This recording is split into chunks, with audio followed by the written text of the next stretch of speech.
Buod ng Kabanata 7, Suyuan sa isang asoteya. Kinabukasan, maagang maaga pa ay nagsimba na sina Maria at Tia Isabel. Pagkatapos ng misa, nagyayang umuwi na si Maria. Pagkaagahan ay nanahi si Maria upang hindi mainip sa paghihintay. Si Isabel ay nagwalis ng mga kalat ng sinundang gabi. Si Kapitan Tiago ay binuklat naman ang mga itinatagong kasulatan. Sumasasal sa kaba ang dibdib ni Maria tuwing may nagdaraang mga sasakyan. Sapagkat medyo namumutla siya, ipinayo ni Kapitan Tiago na magbakasyon siya sa Malabon o San Diego. Iminungkahi ni Isabel na sa San Diego na gagawin ang bakasyon sapagkat bukod sa malaki ang bahay roon, ay malapit na ring ganapin ang pista.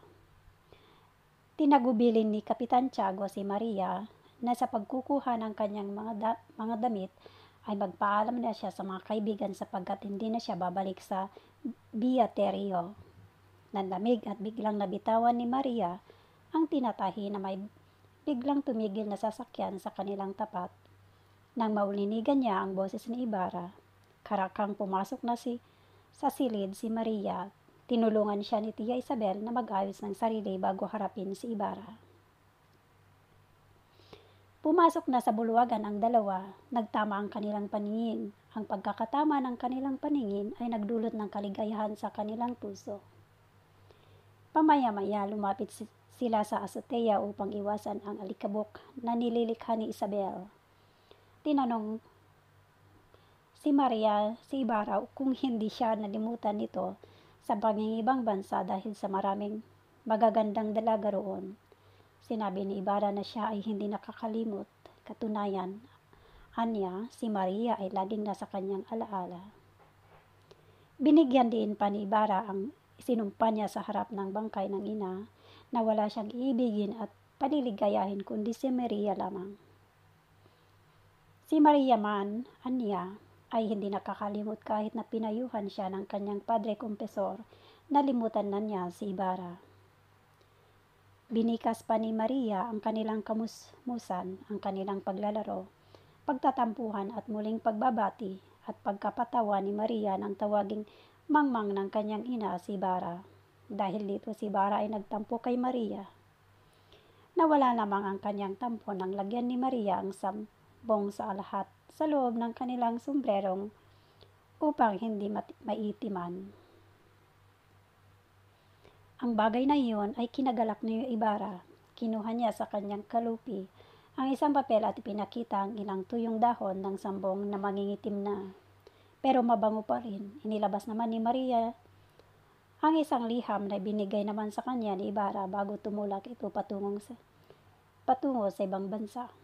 Binasa ito ni Maria ng pantay mata upang di makita ang kanyang mukha. Nakasaad sa sulat kung bakit nais ni Don Rafael na napapag-aralin si Ibarra sa ibang bansa. Siya anya ay isang lalaki at kailangan niya matutunan ang tungkol sa mga buhay-buhay upang mapaglingkuran niya ang kanyang sinilangan. Nabagamat matanda na si Don Rafael ay kailangan ni Ibarra. Siya ay handang magtiis na ipaubaya ang pansariling interes alang-alang sa kanang pambayan. Sa bahaging iyon ng sulat ay napatayo si Ibarra, namutla siya. Napatigil sa pagbabase si Maria, tinanong ni Maria ang binata. Sumagot siya, dahil sa iyo ay nalimutan ko ang aking tungkulin. Kailangan na pala akong umuwi dahil bukas ay undas na. Kumuha ng ilang bulaklak si Maria at inabot iyon kay Ibarra. Pinagbilinan ni Kapitan Tiago si Ibarra na pasikisabi kay Anding na ayusin nito ang bahay nila sa San Diego sapagkat magbabakasyon doon ang mag-ale. Tumungo si Ibarra at umalis na ito. Pumasok sa silid si Maria at umiyak. Sinundan siya ni Kapitan Tiago at inutusan na magtulos ng 2 kandila sa mga manlalakbay na sina Mahal na Poong San Roque at Mahal na Poong San Rafael.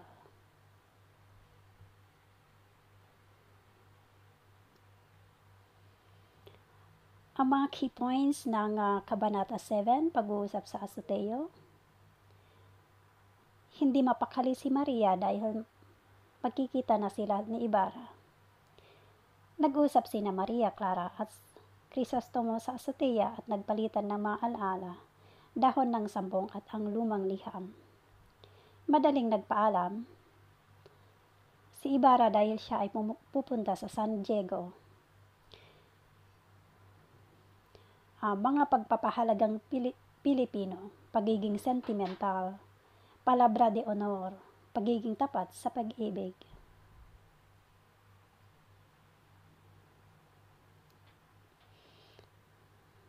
Ang mga tauhan sa Kabanata 7, Maria Clara, Tia Isabel, Crisostomo Ibarra, Kapitan Tiago. Maria Clara, ang anak-anakan ni Kapitan Tiago, ang magandang kasintahan ni Crisostomo Ibarra, ang hindi mapakali ng araw na iyon, agad na nag-ayang umuwi sa kanila pagkatapos ng misa sapagkat alam niyang darating si Ibarra ng araw na iyon sa kanilang tahanan. Kinabahan siya tuwing may maririnig na humihintong karwahe sa harap ng kanilang bahay dahil laging akala niya na si Ibarra na iyon. Nag-usap sila ni Ibarra sa azotea, doon sila nagkumustahan at muling binalikan ang masaya nilang alaala noong mga bata pa sila. Pinagtulo siya ng kandila ng kanyang ama pagkaalis ni Ibarra para sa maayos na pagbiyahe ng binata.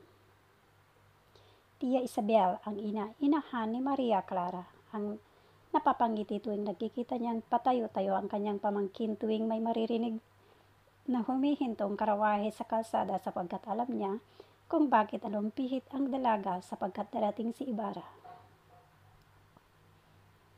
Crisostomo Ibarra, ang binatang anak ng namayapang si Don Crisostomo Ibarra, kararating lang mula sa pag-aaral sa kanyang Europa. Ang kausap ni Maria Clara sa azotea, ang nangako ng buong pagmamahal kay Maria Clara. Pagkatapos ng mag-usap ng dalawa ay nagpaalam na ang binata sapagkat hahanapin pa daw siya puntod ng kanyang ama. Kapitan Tiago, ang ama ni Maria Clara, ang nagsabi kay Tia Isabel na kailangan nila munang magbakasyon ni Maria Clara dahil nangangayayat na ito. Siya rin ang nag-utos kay Maria Clara na pagtulos ng kandila si Crisostomo Ibarra para sa maayos nitong paglalakbay dahil marami na daw ang bandido sa daan.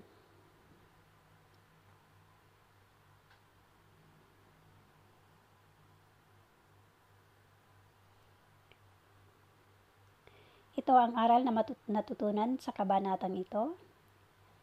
Ang pag-ibig ay titibay kung mayroong tiwala sa isa't isa. Ang magkasintahan tulad na lamang ni Ibarra at Maria Clara. Tiwala ang isa sa pinaka-importanteng sangkap sa isang relasyon upang ito ay manatili ng matagal at habang buhay.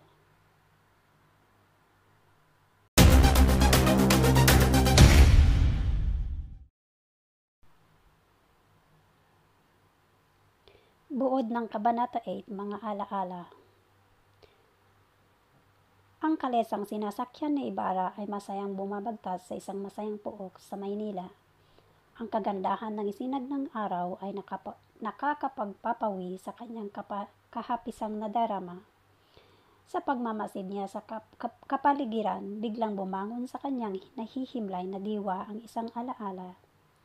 Kabilang dito ang mga kalesa at matang hindi tumitigil sa pagbabiyahe.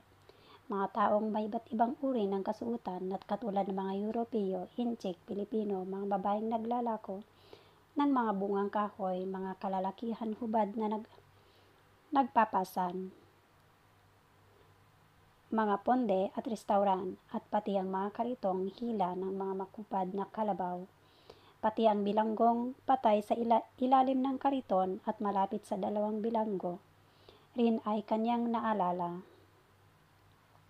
Sa patuloy na pagsusuyod ng kanyang tingin, napansin niya na walang pinagbago ng punong talisay sa San Gabriel. Ang eskolta naman sa tingin din niya ay lalong pumangit. Nakita din niya ang mga magagandang karawahe na ang mga sakay ay mga kawaning inaantok pa sa kanilang mga pagpasok. Sa mga tanggapan at paggawaan, mga Chino at paring walang kibo. Sa mga paring nakasakay sa mga karwahe, namataan niya si Padre Damaso na nakakunot noo, si Kapitan Tinong, noon na kasama ang asawa at 2 anak na babae at nakasakay sa ibang karwahe ay binati si Ibarra. Napadaan din siya sa Fabrika de Tabacos de Arroceros, ngayon ay si Recto.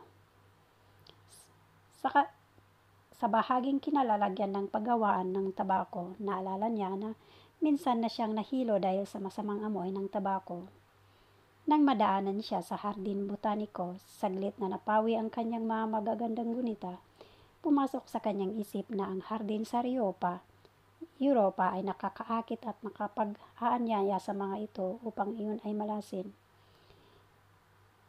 Itinoon niya ang tingin sa malayo at makita niya ang matandang Maynila na naliligid ng makakapal at nilimot na mga pader.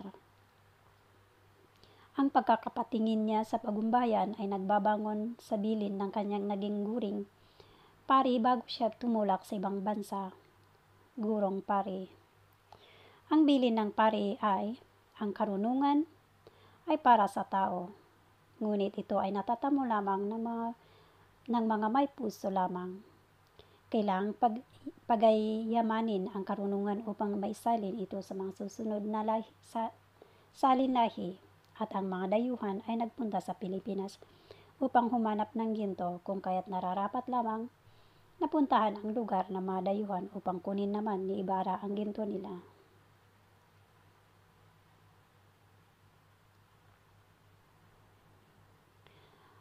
Ang aral sa No Limit Angere, Kabanata 8, mga gunita.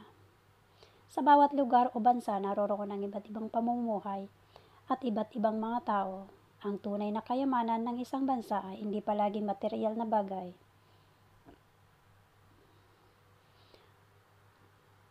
Mga gunita ay tunay na kaibahan, kayamanang materyal at kayamanang tunay sa tao o sa bansa man. Ang mga taong nakita o natanan ni Ibarra pagkabalik sa Maynila ay isang depiksyon ng kalagayan ng ating bansa noong panahon ni Jose Rizal.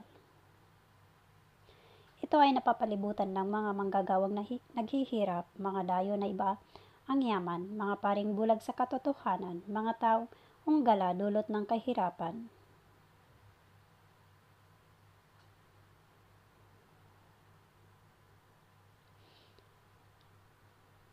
Mga tauhan sa No Limit Angere, Kabanata 8, ni Crisostomo Ibarra, Padre Damaso, Kapitan Tinong.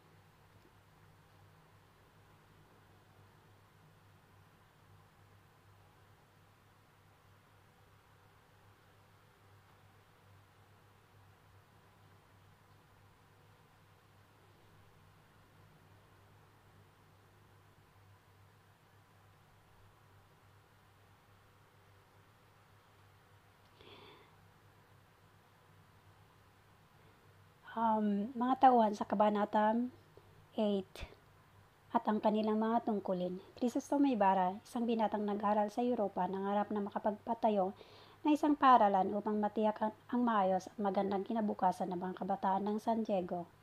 Isa sa mga nagmamasid sa mga nangyayari sa Maynila, binagtas ang magulong lungsod ng Maynila. Naalala niya ang Europa, ang bansang patuloy sa walang katapusang pagunlad. Padre Damaso, isang kurang Pransiskano na napalipatang ibang parokya matapos siyang maglingkod ng matagal sa panahon sa bayan ng San Diego.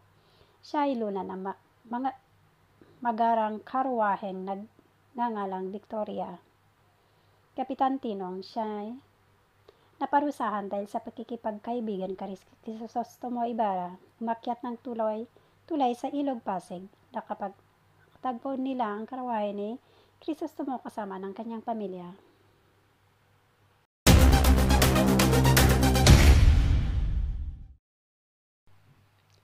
Kabanata 9, mga bagay-bagay sa paligid.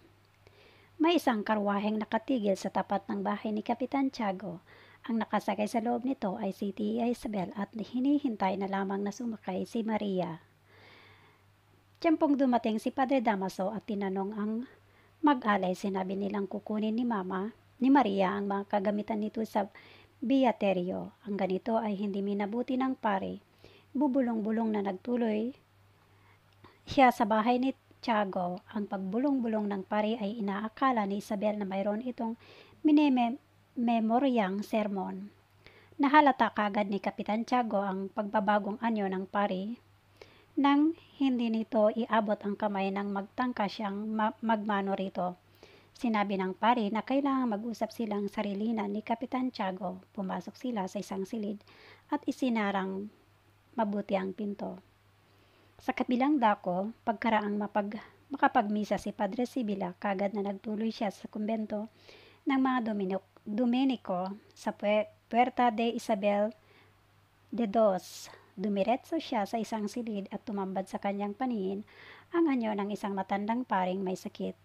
Sinigilahan siya ng matinding pagkaawa nito. Kwento ni Padre Sibila sa paring may sakit ang tungkol sa naganap na pagkakaalitan ni na Padre Damaso at ni Ibarra. Pinaliwanag ni Padre Sibila na si Ibarra ay taong mabait at mabuting tao. Ang dalawang pari ay nagpalitan ng mga kuro-kuro tungkol sa mayamang binata kay Maria Clara at kay Kapitan Tiago. Sa kanilang pagsusuri, ang mga ito ay lubhang napakalaki ng maitutulong sa kasusulong ng kanilang korporasyon at kapatiran ng panahong iyon. Sa paniniwala ng may sakit na pari, dahan-dahan nang nawawala ang kanilang mga kayamanan, lalo na sa Europa dahil sa pagtaas ng buwis na nagiging dahilan ng pagkawala ng kanilang mga ari-arian. Hindi nararapat aniya ang pagtataas ng buwis sa kanilang mga lupain sapagkat ang Pilipino ay natututo ng mamili ng lupa sa iba't ibang lugar at lumilitaw na kasimbuti rin ng sa kanila o higit pa. Bago umalis si Padre Sibila, naibalita rin niya na ang tenyente ay hindi rin nagsumbong sa Kapitan General at di umano. Ito ay nakikiisa pa kay Padre Damaso pero nalaman din ng Kapitan ang buong pangyayari. Ito ay naibalita ni Laruja sa isang pahayagan. Si Padre Damaso ay napalipat pa sa higit na mabuting bayan. Sa kabilang banda naman, natapos na rin ang masinsinang pag-uusap ni na Kapitan Tiago at Padre Damaso. Sinisisi ni Padre Damaso si Kapitan Tiago dahil sa hindi nitong pagtatapat. Binalaan pa niya ang kapitan na kailanman ay huwag itong magsinungaling sa kanya sapagkat siya ang ama ni Maria Clara. Pag-alis ng pari, kagad na pinatay niya ang mga pinatulos na 2 kandila kay Maria na patungkol para sa maluwalhating paglalakbay ni Ibarra patungong San Diego. Ito ang mga key points o keynotes sa Kabanata 9 na ang bagay-bagay ukol sa bayan. So, ang pagalit na pagsugod ni Padre Damaso sa bahay ni Kapitan Tiago. Papaalis si Tia Isabel at Maria Clara upang kunin ang gamit ni Maria Clara sa kumbento. Ang pag-uusap ni na Padre Sibila at ng paring may sakit ukol sa kanilang korporasyon at kay Ibarra. Pagkalito ni Kapitan Tiago kung sino ang kanyang susundin sa planong pagpapakasal ni na Ibarra at Maria Clara.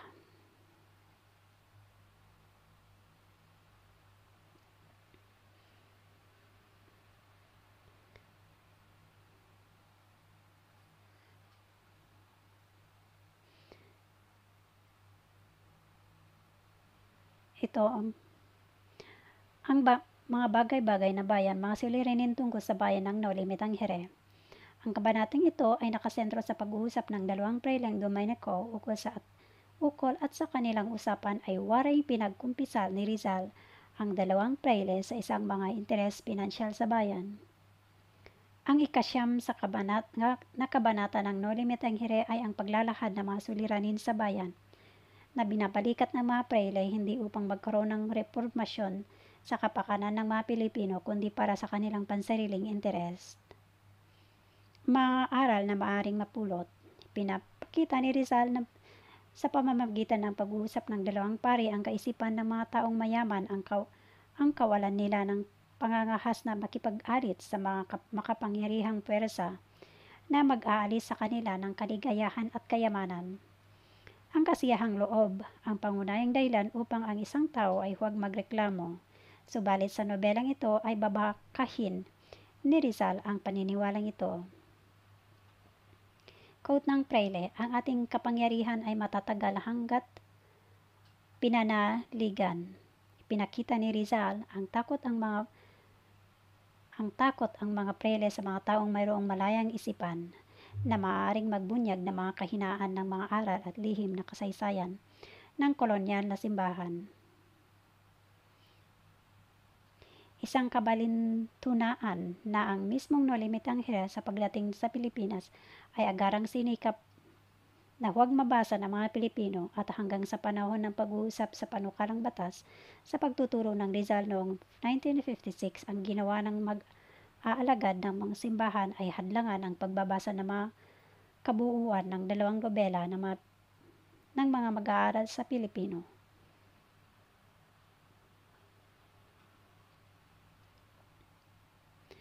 Ito ang mga tauhan sa Kabanata 9, Padre Damaso, Maria Clara, Tia Isabel, Crisostomo Ibarra, Kapitan Tiago, isang paring may sakit na matanda. Padre Damaso, ang ninong ni Maria Clara, ang magiliw na tumapik sa pisngi nito, nang makita siya na pasakay ng karwahe at tinanong din nito kung saan pupunta ang dalawa. Si Padre Damaso din ang pabulong na nagliwika ng, tingnan natin kung sino ang higit na makapangyarihan. Tingnan natin, siya ang nakipag-usap kay Kapitan Tiago sa silid aklatan.